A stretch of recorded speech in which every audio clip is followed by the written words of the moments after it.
Section 1. You will hear two students, Peter and Mary, discussing their new eating plan. First, you have some time to look at questions 1 to 5. You will see that there is an example that has been done for you. On this occasion only, the conversation relating to this will be played first. OK, Mary. I know I'm putting on weight with all my bad eating habits. That's right.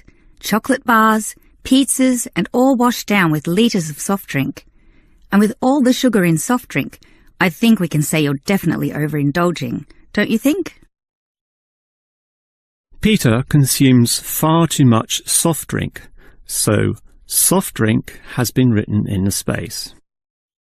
Now we shall begin. You should answer the questions as you listen, because you will not hear the recording a second time.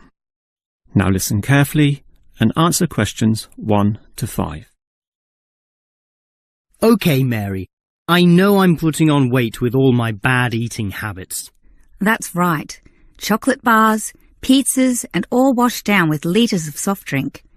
And with all the sugar in soft drink, I think we can say you're definitely overindulging, don't you think? I know. I intend to definitely stop drinking that from now on. And that's part of the sensible eating plan that we have agreed we need to formulate. One that we can both follow. That's right. Sensible and practical. Allowing us to indulge in some sweet foods on occasions. On rare occasions. And we're going to cut out all the pizzas and hamburgers. Well, not totally. I thought you said pizzas could be eaten once a week. You know how I like pizzas. No, I said once every 2 months. Once a week was ice cream, not pizza. Yeah, that's because you like ice cream. I prefer pizza. Peter, if you want to lose weight, you need to be disciplined in both what you eat and what you do, which brings us to the issue of exercise. That's right. So, jogging twice a week and hiking on Saturdays, right? No, hiking is Sundays, allowing Saturdays for the light walking exercise. I've investigated and discovered there are a lot of walking trails around this suburb, with many beautiful places if you just look around. So what's happening this Saturday? A walk around the city? That's later in the month. This Saturday we'll visit Pine Park. Hill Park is nicer, with great views too. Yes, but we have to travel too far to reach Hill Park, so I ruled that out, and I love the smell of pines. And what about the weekday meals? Salads every night, I suppose. No, it's important to vary the meals so that the food remains interesting and fun. The only common factor is the fruit juice, but otherwise we'll have a variety of healthy fare, from salads to fish to lean meat. I'd rather have meat every night, but you're the boss. If you want to lose weight, you'll have to accept this program, okay? Okay. Before you hear the rest of the conversation, you have some time to look at questions 6 to 10.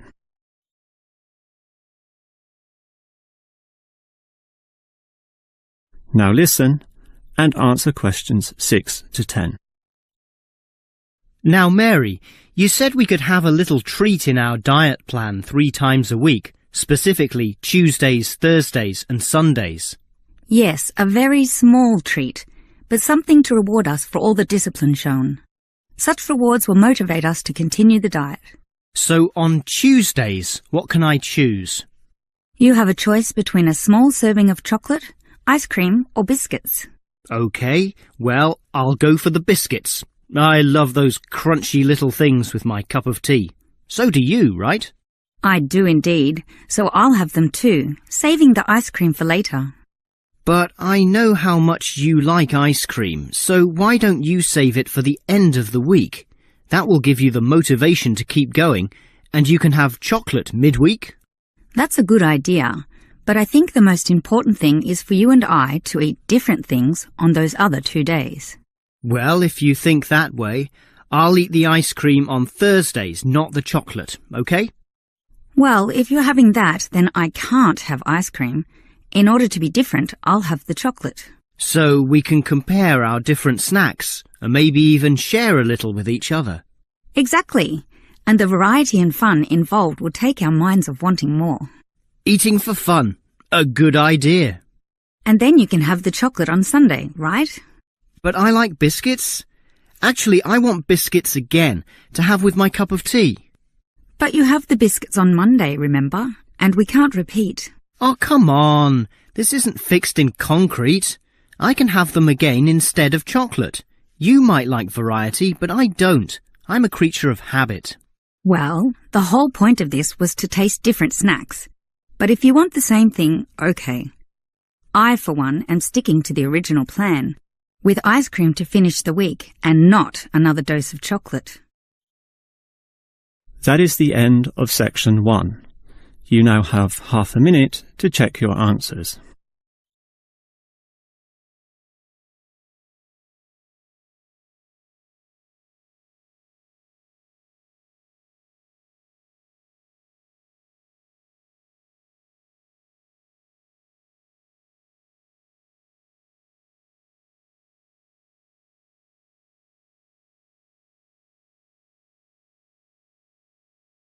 Now turn to section 2. You will hear a childcare worker telling some mothers about the advantages of her centre. First, you have some time to look at questions 11 to 16. Now listen carefully and answer questions 11 to 16. Hello everyone, and welcome to the Stanfield Childcare Centre. Now I know you're all new mothers, and you like to cling to your children. You've certainly spent a lot of time raising them to the age of 4, and are perhaps reluctant to leave them here at our centre.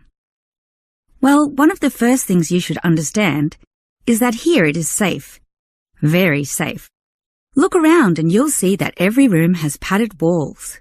Other centres have standard painted walls, but here we have invested a lot to ensure your children will not hurt themselves when running around and possibly tripping over. This padding extends around all corners. That is, the areas most likely to bruise and cut your active little child. So, you can rest assured that any accidents of a physical nature are not likely to happen here. Now, you don't want to dump your child at this centre and let them waste their time. You want them to learn, and that's one of the greatest assets of our establishment.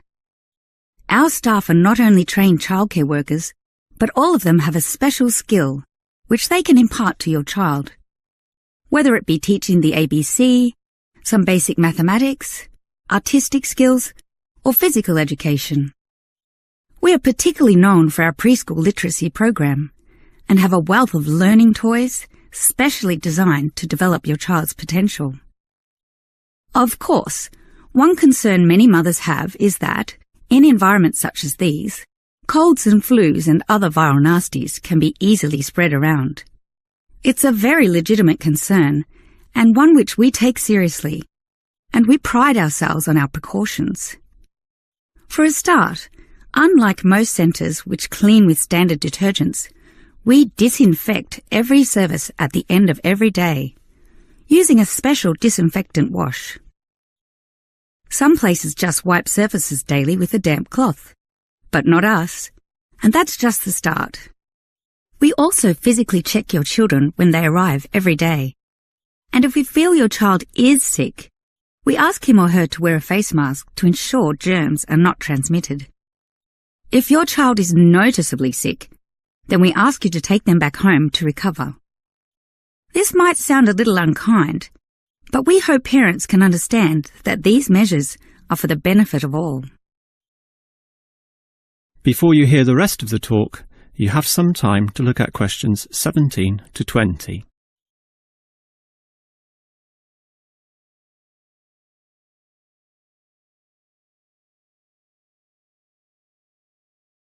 Now listen and answer questions 17 to 20. Now at Stanfield Childcare Centre, we have excellent childcare officers. And let me briefly introduce them. We have Susan, Andrea, Bella, Kathy, Lisa, and Liz. They're all fully trained and come with some individual assets which make them even better. Bella, for instance, knows children very well, having worked here for 5 years, and Kathy has her own family, 2 little girls, so she can talk to you with first-hand knowledge of what it's really like to raise children. But getting back to Bella, she often relaxes here after work, spending long hours chatting to parents, as does Kathy, in fact. But in terms of hours, nothing can compare to Andrea, who will sometimes spend the night here, staying in our overnight room. Why? Because this centre is very friendly and simply a great place to be. Bella, for example, used to be quite shy herself, but now is marvellous with the little kiddies, as outgoing as any of them. We let Kathy, though, deal with the particularly quiet and introverted children, since having her own family, she knows what can really bring them out. Of course, what better way to do this than with yummy homemade cakes, and Kathy often gets these from Bella, who can make some of the best in town. Yes, everyone here brings something special, which is why we're one of the best childcare centres in the business. That is the end of section 2. You now have half a minute to check your answers.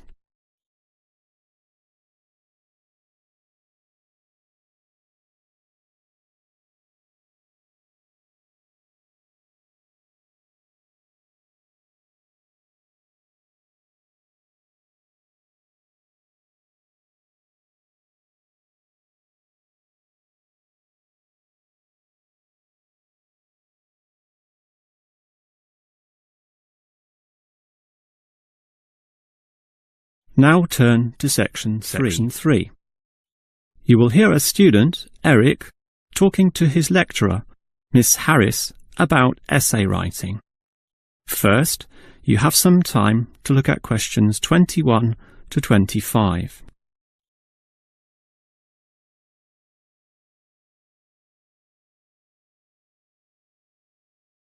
Now listen carefully and answer questions 21 to 25. Hi, Miss Harris. Here we are talking once again. Well, I'm always willing to help out wherever possible. Is anything troubling you? Well, your advice last week about writing summaries was very useful, and I'm using these summaries a lot in order to prepare my final master's thesis. But you're having problems, right? Yes, I have a few issues to discuss. Obviously, I want a good essay, and I want to achieve high marks, but I'm not sure on the best way to start. That's an easy question. Start with a topic, but not one that I necessarily suggest, but one that you want to explore. You will always write better when doing so on a topic you are interested in, not one imposed upon you by others. Well, I'm interested in management theory. Then pursue that. However, that alone is far too broad. Break it into various current areas of discussion and relevance. Then look more carefully at one of them. Say, management and cultural differences, or management and motivation, or other aspects, such as the role of salary, group cohesion, or leadership. I would say I'm interested in group cohesion, that is, how people interact in the workplace. Well, that's a start, but you can't then just write planlessly without defining exactly what you intend to do within the area you've chosen. You'll have to think of a thesis, and this statement could be of several types. Such as what? Oh, you could argue a point, something that you believe in, or discuss an issue, looking at its various perspectives, or critique the opinions of others, pointing out the pitfalls and flaws. The thesis statement will make that very clear because it will say, in simple terms, what you intend to achieve in your essay. I see. And then I can just begin writing, right? Wrong. Huh? If your essay is going to be clear, it needs to be logical and organised, and this means you'll need an outline. This could be written as a flowchart or spider graph, that is, a series of connected lines. But whatever shape the outline takes, there must be a sense of progress in, more or less, a straight line towards a goal. And then my essay will be good? With such progression, definitely, as long as you do achieve everything that you set out to do, as specified in the beginning, okay? Before you hear the rest of the conversation, you have some time to look at questions 26 to 30.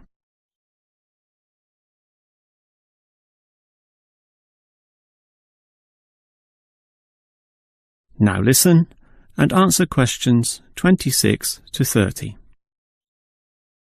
Well, Ms. Harris, your advice about essay writing all sounds very useful, solid and step-by-step, so I'll certainly follow that. But can you tell me in more general terms, what constitutes the best essay? Oh, there are many aspects to consider, but one of the most important is certainly original thinking.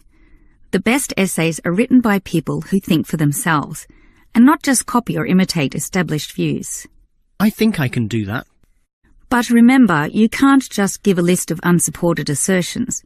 There needs to be support as well. A chain of logic linking each step in your argument. Right. Yet that alone is not enough. Your argument may be logically sound, but is it practically so? For that, you need examples from real life to illustrate your points or subpoints. I've got lots of examples from my course readings. I suppose I could use them.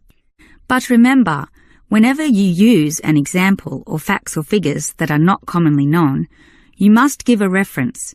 That's an academic necessity, without which your writing will automatically fail. So it's necessary to give these, right? Absolutely. And with that, your essay will be fine.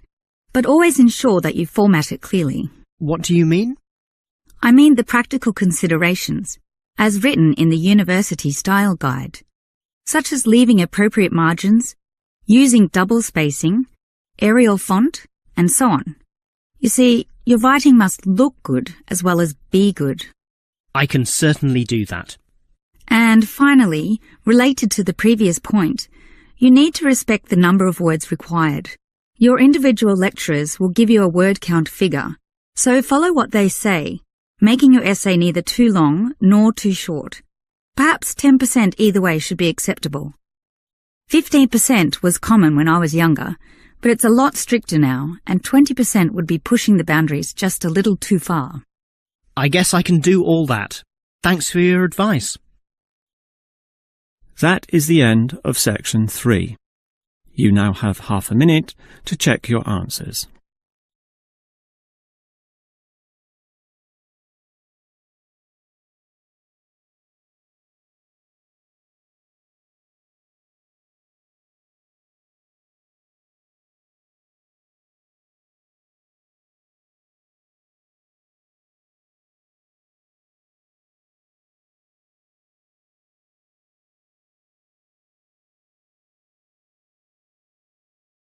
Now turn to section 4.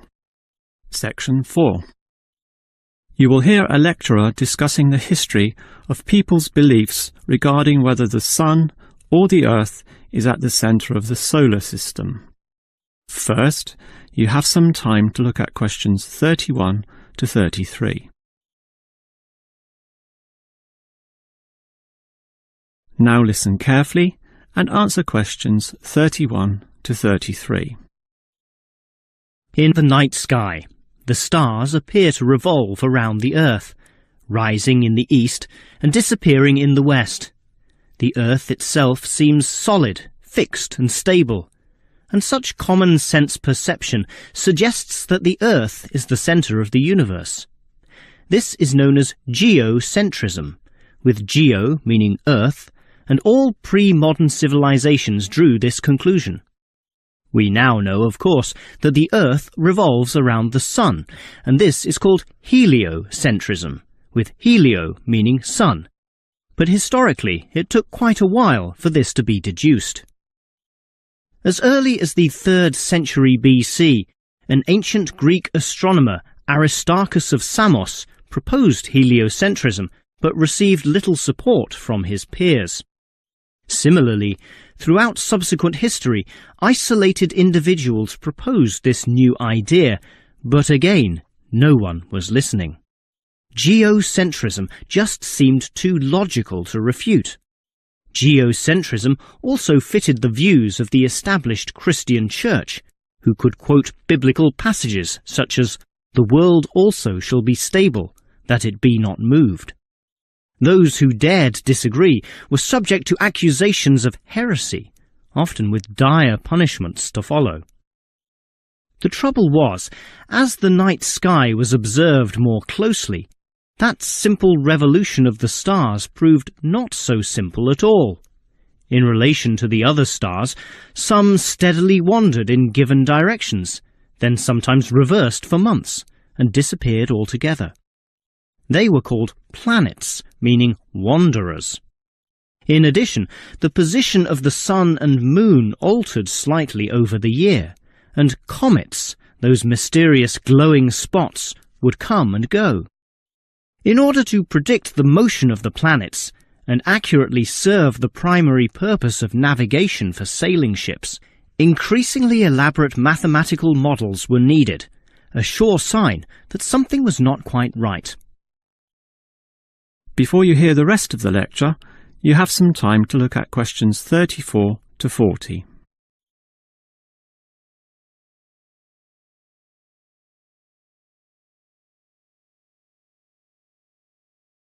Now listen and answer questions 34 to 40. Heliocentrism, or the belief that the sun is the centre of the solar system, still needed a mathematically sound description before it could be scientifically accepted. And it was a Polish astronomer, Nicholas Copernicus, who in 1543 first published this. This event is sometimes referred to as the Copernican Revolution. Copernicus himself certainly feared the consequences of his proof, knowing full well it might invoke the anger of the established church. Probably for this reason, he waited until the last year of his life, when he was sick and dying, to release his findings. In addition, the preface of the book, written by a respected member of the church, stated that the model was not necessarily correct. As a result of this, there was no revolution whatsoever. In fact, the book received scant attention in the subsequent decades, apart from a few irate clergymen who angrily dismissed the whole scheme as irrelevant. Yet the following generations of astronomers did not always fare so well. The Italian scientist Galileo got into trouble, as did a fellow Italian with the surname Bruno, Giordano Bruno, who was burnt at the stake. Yet ultimately nothing could slow the spread of heliocentrism across Europe. It formed the basis of Isaac Newton's great work on the motion of the planets, a work which implied that even the sun, around which the Earth circled, was itself in motion around a common centre of gravity. No discourse about heliocentrism could finish without mentioning that, somewhat unbelievably, there still exist those today who choose to believe that the Earth is the centre of the universe. Modern geocentrism is usually the result of literal interpretations of the Bible, which is the cornerstone of these people's beliefs. They, therefore, also believe in creationism, that is, that a God created everything, and while we may smile at this, it is sobering to consider that surveys have revealed that up to 10% of British people, 12% of Europeans, 20% of the USA, and 25% of the Middle East still hold the belief that the sun revolves around the Earth. One can only wonder what Copernicus would have thought of this. That is the end of section 4. You now have half a minute to check your answers.